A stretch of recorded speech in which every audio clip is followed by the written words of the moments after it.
Day 3, we're back. We're just gonna jump right into it. We're gonna dive into the 3 things that destroy your purpose.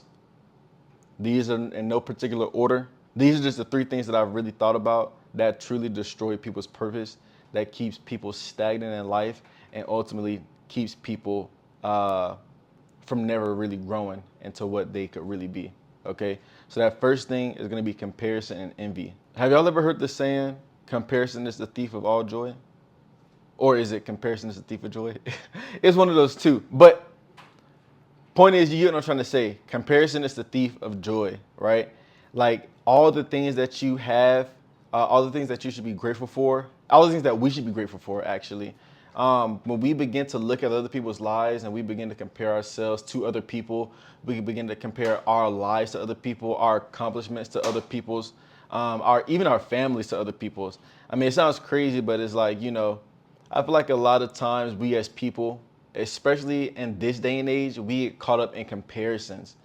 And those comparisons, they can easily lead us left. They can easily make our mind go left and begin to envy this person for all the hard work that they've put in, all the sacrifices that they maybe have that they probably did make to get to where they're at in life. And we're not seeing that. We're not looking at things holistically, right? A lot of times we as people, we look at ourselves and we think, why do I have why do I only have this and they have that? Why do I only have a Honda but he got a BMW? We can never truly be grateful for the things that God has actually blessed us with if we're in a constant state of comparison, if we're in a constant state of envy, if we're in a constant state of jealousy. We can never appreciate and be grateful for what God has actually blessed us with. So that's the first thing. The first thing that's killing your purpose is that comparison, is that envy, is that jealousy, is that covetousness. You see what I'm saying? You always looking at the next person, trying to figure out how they got what they got. And instead of you doing that, you need to be focusing on, okay, what has God blessed me with right now? How can I use it, take it, and maximize on it to get to where God has called me to be, or to get the things that God has for me.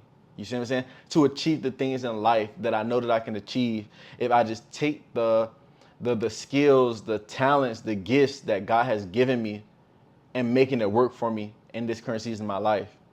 Okay, so there's a story in the Bible. It comes out of Matthew. I don't know where in Matthew it comes out of, but it's the parable of talents. And if you guys aren't familiar with that story, I highly suggest that you go read that story. But essentially, there's a master, and he's got 3 servants, right? So he gives his first servant 5 talents, and he sends him off on his way. And he gives his second servant 3 talents, I believe, and he sends him out on his way. And then he sends his third servant, he gives his third servant 1 talent, and he sends him away. He's expecting for each servant to go out with the talents that their master had given them, make good on them, and bring in a return on the initial investment of talents, correct? That's what the master is that's what his plan is. That's what his vision is I'm giving my servants different amounts of talents. I'm expecting for them to go out, plant a seed, let it harvest, and then bring back threefold, fourfold, fivefold, whatever the case may be, what I sent them out with. That's what God is doing with us. He's planted different things in each one of us. He's planted different gifts, skills, actual talents. He's planted those things in us. And what he's expecting for us to do is to go out and make good on those talents and those gifts, those skills, those things that he has blessed us with.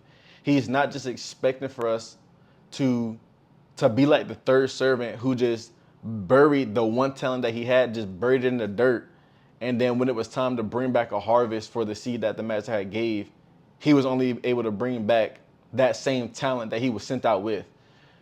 And I feel like a lot of us are looking for external resources. We are looking for external things to get us to higher places and higher levels in life, when in reality, we have all that we need. So in this current moment, you have what you need. God has given you what you need to be successful. God has given you what you need to walk in your purpose. And if he hasn't yet, he's gonna get you to that point. But there is gonna be a season. There's gonna have to be a period of time of surrender, where you really just surrender your desires, your wants, all of those things. You're gonna have to surrender those things to God and allow for Him to shift your perspective on your own life. You're gonna have to surrender your life to God. That's really what it is.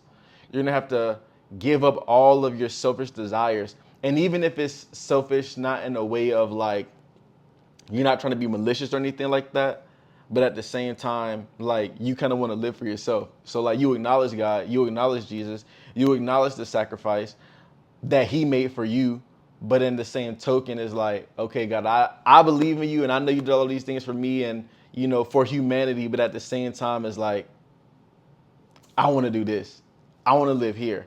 I want to work this job. I want to go get this degree. And although that's not necessarily a bad thing, it's like, think about all of the things that you could be potentially missing out on because you haven't fully surrendered your life over to God.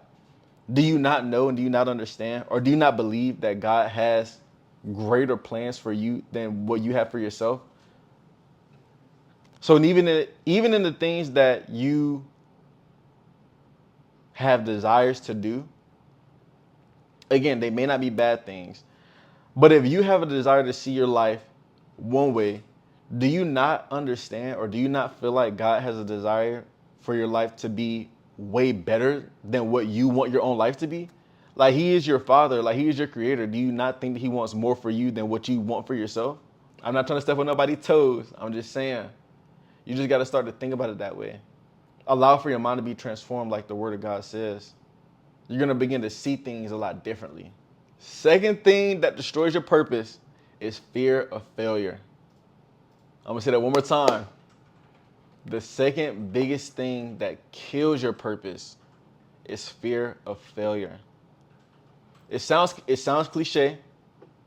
It sounds cliche, but it's real. Bro, I want you to think about right now. I want you to think about, bro, how many ideas have I had for my life, for a business? How many ideas have I even given somebody else? Great ideas over the last 5 years. Think about it. Reflect on it. You didn't just come up with those ideas just out of the blue. God gave you those ideas and you squandered it. You sat on it. You laid it down to rest. I think that most people are afraid to fail, but I also feel like just as many people are afraid to succeed. I feel like you're afraid of what it may cost you. I feel like you're afraid of what you may have to give up. I feel like you're afraid of what your new life may look like. You may not have the same friends. You may not have the same associates. You may not be at the same job that you're comfortable in. You may not be in the same state, the same city, even the same country. Success is going to require that you do things outside of your comfort zone. That's just the reality of it. When you're pursuing God, when you're pursuing purpose, when you're pursuing greatness, you're going to be uncomfortable a little bit, at least at first. But look at the bigger picture. The bigger picture is you're going to be walking in purpose. You're going to be able to walk with your head high, not out of arrogance or out of pride, but out of being in alignment with God, with what God has for you. It's going to be like a sense of accomplishment, a sense of true alignment, a true sense of purpose. You get to that point, when you begin to walk in your purpose, you're going to look back, and that time of uncomfortability and that time of sacrifice, that time of looking funny to all the people around you, but you're going to look back and you're going to be like, damn, bro, it really never mattered. Like it says in the word, your latter days will be greater than your former. God has plans to prosper you. He has plans to take you from glory to glory to glory to glory. Are you going to let him do that? Or are you going to clench? Are you going to hold on so tight to what you want, your desires, the way the vision that you have for your life? Are you going to hold on so tightly to that you're going to miss out on what God has for you? Are you gonna cling on to the fear of failure, the fear to succeed? Are you gonna cling on to that so tight that you miss out on what God has for you? That's not the way you wanna go out, man. My brothers and my sisters, that's not the way you wanna go out. And I'm not saying this to scare you. I'm saying this to just give you a reality check. It's time to surrender. It's time to use those gifts that God has given you, those talents that God has given you, the skills that God has given you, the ideas that God has given you. It's time to use them. Stop sleeping. You got to wake up. You got to wake up. It's time to go. It's time to move. It's time to build. It's time to create. Step into that creativity. Don't be scared. You know what? Even if you are scared, do it scared. Build it scared. Create it scared. Because that fear is not going to last forever. Once you start moving, once you start creating, once you start building, and once you start operating with the gifts and the skills that God has given you, it's going to be a newfound sense of confidence.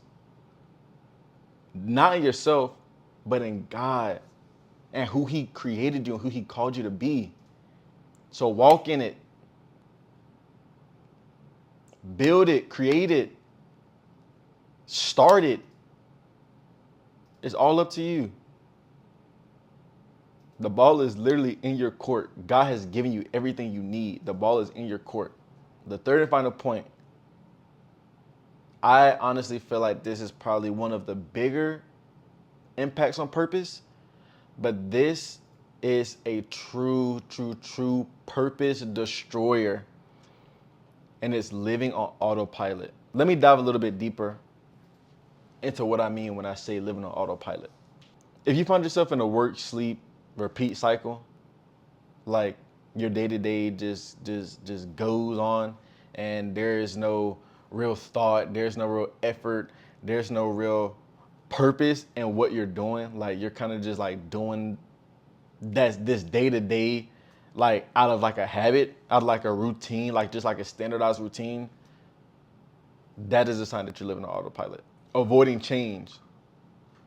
If you just want your day-to-day to stay exactly how it is, you don't want no change, you don't want no areas of growth, you don't want to challenge yourself, you're not doing anything to expand your horizon, living on autopilot. Mindless entertainment and distraction.